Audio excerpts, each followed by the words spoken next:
नमस्कार दोस्तों, मैं हूं संजय मंडावी और स्वागत है हमारे YouTube चैनल में। तो देखिए, पिछले वीडियो में हमने हिंदी का प्रैक्टिस सेट 5 कवर किया था और आज के इस वीडियो में हम हिंदी का पार्ट 12 कवर करेंगे। तो पिछला पार्ट था 11 और अभी 12 है, ठीक। तो अगर आपको वीडियो पसंद आएगी तो वीडियो को लाइक कीजिएगा, अपने दोस्तों को शेयर कीजिएगा और हमारे YouTube चैनल मंडावी एजुकेशन को सब्सक्राइब कीजिएगा। तो चलिए शुरू करते हैं आज का वीडियो। आज का हमारा पहला टॉपिक है मुहावरा, ठीक। तो आज हम पढ़ेंगे मुहावरे के बारे में। तो देखिए यहाँ पर मोटे तौर पर जिस सुगठित शब्द समूह से लक्षणाजन्य और कभी कभी व्यंजनाजन्य कुछ विशिष्ट अर्थ निकलता है उसे मुहावरा कहते हैं। कई बार यह व्यंग्यात्मक भी होता है। मुहावरे भाषा को सुदृढ़, गतिशील और रुचिकर बनाते हैं। मुहावरे के प्रयोग से भाषा में अद्भुत चित्रमयता आती है। मुहावरों के बिना भाषा निस्तेज, नीरस और निष्प्राण हो जाता है। तो देखिए यहाँ पर मोटे तौर पर सुगठित शब्द समूह से लक्षणाजन्य और कभी कभी व्यंजनाजन्य कुछ विशिष्ट अर्थ निकलता है उसे क्या कहते हैं? मुहावरा कहते हैं। तो देखिए, कुछ सुगठित शब्द समूह होते हैं जो लक्षणाजन्य, ठीक है, मतलब जो लक्षण प्रदर्शित करते हैं, और व्यंजनाजन्य मतलब उनमें कुछ व्यंजन भी होता है। तो उनमें उनमें से जो कुछ विशिष्ट अर्थ निकलता है वो क्या कहलाता है? मुहावरा कहलाता है। अब देखिए यहाँ पर कई बार यह व्यंग्यात्मक भी होते हैं, ठीक। तो देखिए, कई बार व्यंग्यात्मक भी होते हैं, मतलब थोड़े व्यंग करने वाले मुहावरे भी होते हैं। मुहावरे भाषा को सुदृढ़, गतिशील और रुचिकर बनाते हैं, ठीक। मुहावरे के प्रयोग से भाषा में अद्भुत चित्रमयता आती है। तो देखिए, मुहावरे ऐसे होते हैं जिसमें क्या होते हैं? चित्रमयता आती है, मतलब एक मनोरंजक जैसा भी लगता है, ठीक है। मुहावरा बोलने से वह लोगों को मनोरंजक भी लगता है। अब देखिए यहाँ पर मुहावरे के बिना भाषा निस्तेज, नीरस और निष्प्राण हो जाती है। तो देखिए, जो मुहावरे के बिना अगर हम हिंदी भाषा बोलेंगे तो क्या हो जाएगी? थोड़ी बोरिंग हो जाएगी, ठीक है। उसी को कह रहे हैं कि निस्तेज, नीरस और निष्प्राण, ठीक। अब यहाँ पर देखिए, मुहावरा वैसा वाक्यांश है जो सामान्य अर्थ का बोध न कराकर विशिष्ट, विलक्षण तथा लाक्षणिक अर्थ देता है। जो शब्द समूह या पदबंध अपशाब्दिक अर्थ से भिन्न अर्थ प्रकट करता है वह मुहावरा कहलाता है। तो देखिए यहाँ पर मुहावरा वैसा वाक्यांश है जो सामान्य अर्थ का बोध न कराकर विशिष्ट, विलक्षण तथा लाक्षणिक अर्थ देता है। तो देखिए, आपने मुहावरा कई बार पढ़ा होगा, ठीक है, या अपने भाषा में मुहावरे का प्रयोग किया होगा। तो देखिए, मुहावरे में क्या होता है? सामान्य अर्थ का बोध न होकर क्या होता है? उनमें कुछ विशिष्ट, विलक्षण और लाक्षणिक अर्थ छुपे होते हैं, ठीक। जो क्या करते हैं? शब्द समूह या पदबंध अपशाब्दिक अर्थ से भिन्न अर्थ प्रकट करता है। तो देखिए, जो शब्द समूह में रहते हैं, जो पदबंध रहते हैं, वह सामान्य अर्थों से भिन्न अर्थ प्रकट करता है, वो क्या कहलाता है? मुहावरा कहलाता है, ठीक है। ये दूसरे शब्दों में हो गया।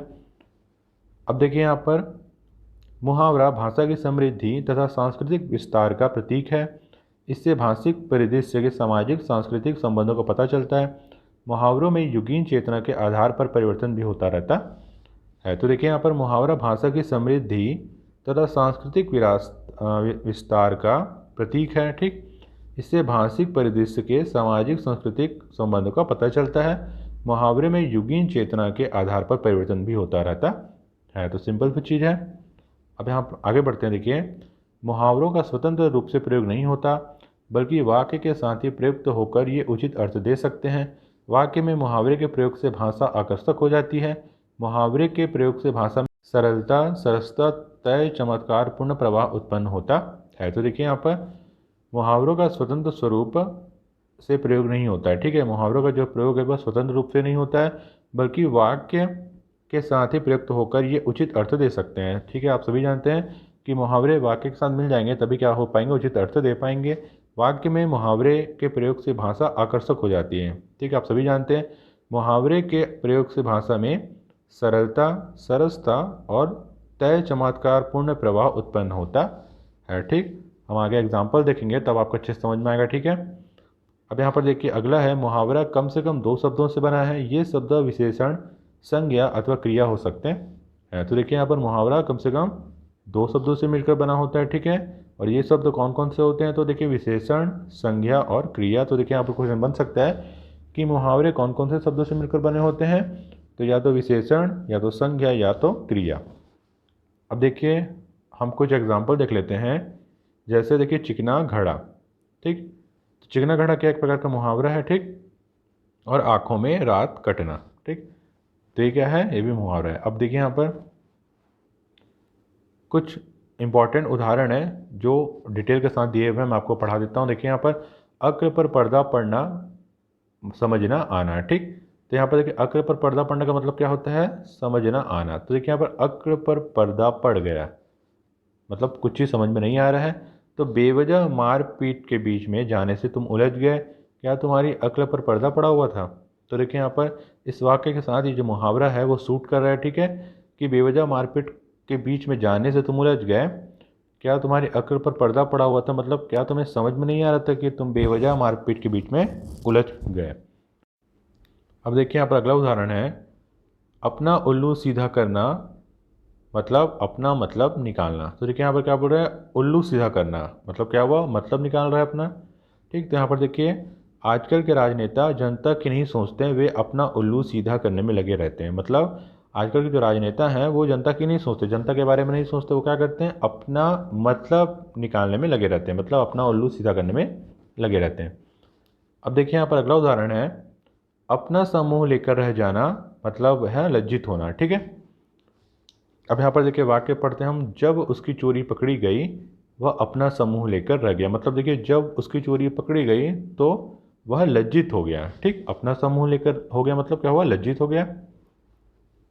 अब यहाँ पर देखिए अगला उदाहरण है, आग बबूला होना, मतलब बहुत गुस्सा होना। तो देखिए यहाँ पर वाक्य पढ़ते हैं हम कि रमेश ने राकेश की घड़ी तोड़ दी जिस कारण वह आग बबूला हो गया। तो देखिए यहाँ पर रमेश ने क्या किया, राकेश की घड़ी तोड़ दी, तो वो क्या हो गया, बहुत ज़्यादा गुस्सा हो गया। ठीक, अब देखिए यहाँ पर अगला उदाहरण, आग में कूदना, मतलब होता है जान जोखिम में डालना।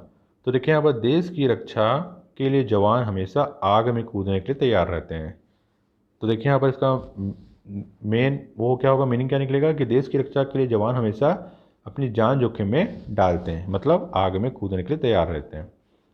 अब यहाँ पर देखिए अगला उदाहरण, आसमान टूट पड़ना, मतलब अचानक विपत्ति आना। ठीक, तो देखिए अमेरिका में प्रोफेसर की हत्या, उसके वृद्ध माता पिता पर आसमान टूट पड़ा। तो देखिए यहाँ पर अमेरिका में प्रोफेसर की हत्या, उसके वृद्ध माता पिता पर अचानक क्या हुआ, विपत्ति आ गई। ठीक है, आसमान टूट पड़ा मतलब अचानक विपत्ति आ गई। अब यहाँ पर देखिए अगला उदाहरण, अपने मुंह मियाँ मिट्ठू बनना, मतलब होगा अपनी बड़ाई आप ही करना, मतलब अपने आप ही अपनी बड़ाई करना। तो देखिए यहाँ पर कोई तुम्हारी तारीफ करे तो समझ में आता है, पर अपने मुंह मियाँ मिट्ठू बनने से क्या फ़ायदा।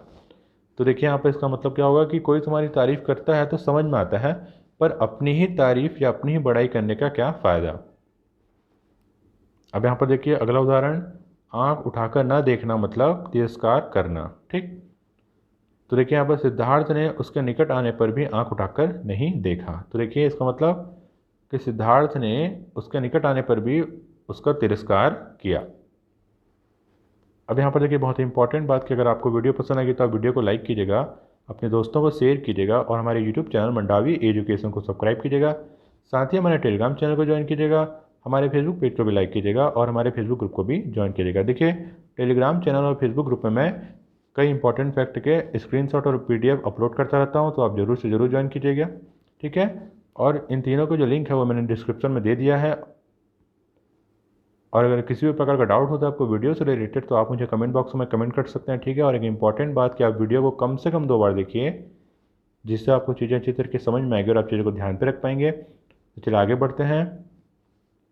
तो देखिए हमारा अगला उदाहरण है, आँख का कांटा, मतलब शत्रु बनना। तो देखिए मित्र भी कभी आँख का कांटा बन जाता है। तो देखिए यहाँ पर क्या कहना चाह रहे हैं कि मित्र भी, मतलब दोस्त भी कभी क्या होता है, शत्रु बन जाता है। ठीक है, आँख का कांटा बन जाता है। अब यहाँ पर देखिए अगला उदाहरण है, आँख का तारा, मतलब होता है बहुत प्यारा। तो देखिए सभी बच्चे माता की आंखों के तारे होते हैं, मतलब सभी बच्चे क्या होते हैं, माता को बहुत प्यारे होते हैं। अब यहाँ पर देखिए अगला उदाहरण है, आंख मारना, मतलब इशारा देना। ठीक, तो देखिए उसने आंख मारी और मैं समझ गया कि यहाँ से निकलना चाहिए। तो देखिए उसने आंख मारी और मैं समझ गया कि यहाँ, ठीक है, आंख मारी मतलब उसने इशारा दिया और मैं समझ गया कि मुझे यहाँ से निकलना चाहिए। अब यहाँ पर देखिए अगला उदाहरण, अंक भरना, मतलब होता है आलिंगन करना, मतलब गले लगाना। तो देखिए माता ने अपने पुत्र को अंक में भर लिया, मतलब माता ने अपने पुत्र को क्या कर लिया, आलिंगन कर लिया, मतलब गले से लगा लिया। अब यहाँ पर देखिए अगला उदाहरण, अंग अंग खिलना मतलब प्रसन्न होना। तो देखिए विदेश प्रवास से पर आने पर रमेश का अंग अंग खिल गया, मतलब विदेश प्रवास से घर आने पर रमेश क्या हो गया, बहुत ज़्यादा प्रसन्न हो गया। अब यहाँ पर देखिए अगला उदाहरण, अंगूठा दिखाना मतलब समय पर इनकार कर देना। तो देखिए राम ने सहायता का वादा किया था पर आज उसने अंगूठा दिखा दिया, मतलब राम ने सहायता का वादा किया था पर उसने समय पर इनकार कर दिया। ठीक। अब यहाँ पर देखिए अगला उदाहरण है, अंगूर खट्टे होना मतलब होता है प्राप्त न होने वाली वस्तु को बेकार मानना। ठीक। अब यहाँ पर देखिए, पहले तो नौकरी के लिए हाथ हाय है तौबा मचाए थे, जब नौकरी नहीं मिली तो कहता है कि नौकरी अच्छी नहीं थी, यानी अंगूर खट्टे। मतलब पहले तो नौकरी के लिए हाय तौबा मचाए थे, ठीक है, बहुत मेहनत की थी, है ना, पर अब जब नौकरी नहीं मिली तो कह रहे हैं कि नौकरी अच्छी नहीं थी, मतलब नौकरी बेकार है, नौकरी करना बेकार है। ठीक है, प्राप्त होने वाली वस्तु बेकार है, मतलब नौकरी बेकार है। ये होगा इसका मीनिंग। अब देखिए यहाँ पर अगला है, अन्य की लाठी मतलब एकमात्र सहारा। ठीक। अब देखिए यहाँ पर इस वाक्य को, परेशानी की हालत में उसने मेरी सहायता अंधे की लाठी के समान की, मतलब परेशानी की हालत में वही मेरा एकमात्र सहारा था।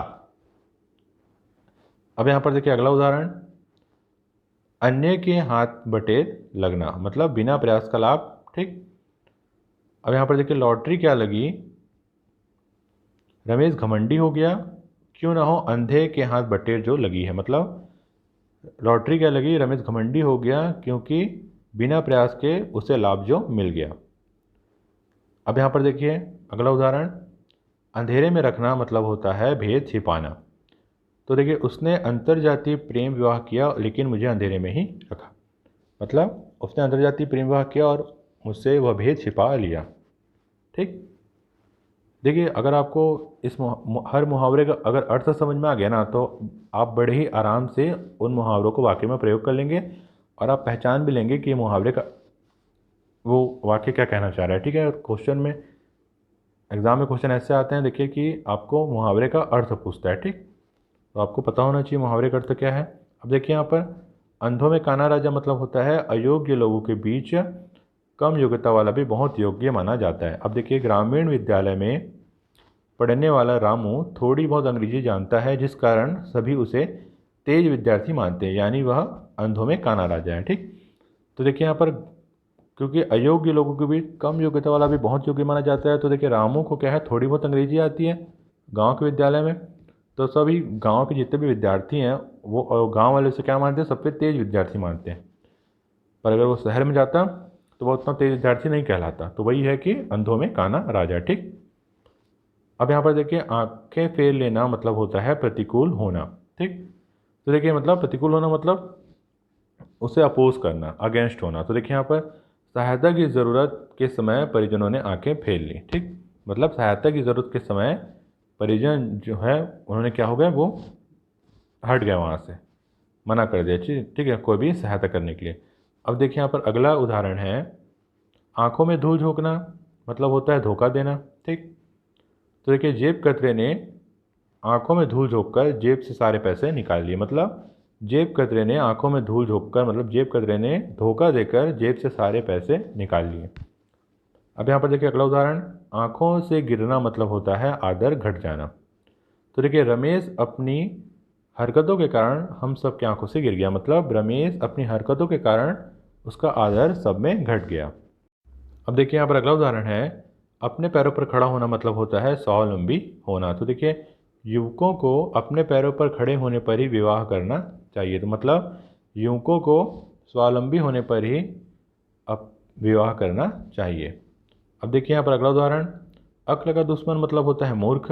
ठीक, तो राहुल अपने पिता की बात का सही से जवाब नहीं देता है, लगता है आजकल राहुल अक्ल के दुश्मन हो गया है, मतलब राहुल क्या है, अपने पिता की बात का सही जवाब नहीं देता, तो इसका मतलब क्या है कि आजकल राहुल जो है वो मूर्ख हो गया है, अक्ल का दुश्मन हो गया है, मतलब अक्ल से जवाब नहीं दे रहा है। अब देखिए अगला उदाहरण हमारा, अपना उल्लू सीधा करना मतलब होता है मतलब निकालना। ठीक, हमने पढ़ लिया ये। तो आजकल के नेता अपना उल्लू सीधा करने के लिए लोगों को भड़काते हैं। मतलब आजकल के जो नेता हैं वह अपना मतलब निकालने के लिए क्या करते हैं, लोगों को भड़काते हैं। अब यहाँ पर देखिए अगला उदाहरण, अंगारों पर लेटना मतलब होता है दुख सहना। तो देखिए वह उसकी तरक्की देखते ही अंगारों पर लेटने लगा, मतलब वह उसकी तरक्की देखते ही उसे बहुत ज़्यादा दुख होने लगा। ठीक, तो देखिए इस तरीके से हमारा हिंदी का पार्ट 12 यहाँ पर कंप्लीट होता है। ठीक है, तो अगली वीडियो में हम अगला पार्ट कवर करेंगे। तो अगर आपको वीडियो पसंद आई होगी तो आप वीडियो को लाइक कीजिएगा, अपने दोस्तों को शेयर कीजिएगा और हमारे यूट्यूब चैनल मंडावी एजुकेशन को सब्सक्राइब कीजिएगा। साथ ही हमारे टेलीग्राम चैनल को ज्वाइन कीजिएगा, हमारे फेसबुक पेज को भी लाइक कीजिएगा और हमारे फेसबुक ग्रुप को भी ज्वाइन कीजिएगा। देखिए टेलीग्राम चैनल और फेसबुक ग्रुप में मैं कुछ इंपॉर्टेंट फैक्ट के PDF और स्क्रीनशॉट अपलोड करता रहता हूँ, तो आप ज़रूर से ज़रूर ज्वाइन कीजिएगा। तीनों के जो लिंक है वो मैंने डिस्क्रिप्शन में दे दिए हैं। और अगर किसी भी प्रकार का डाउट होता है आपको वीडियो से रिलेटेड, तो आप मुझे कमेंट बॉक्स में कमेंट कर सकते हैं। ठीक है, और एक इम्पॉर्टेंट बात कि आप वीडियो को कम से कम 2 बार देखिए, जिससे आपको चीज़ें अच्छी तरीके से समझ में आएंगी और आप चीज़ों को ध्यान पे रख पाएंगे। तो फिर मिलते हैं अगली वीडियो में, तब तक के लिए धन्यवाद, नमस्कार।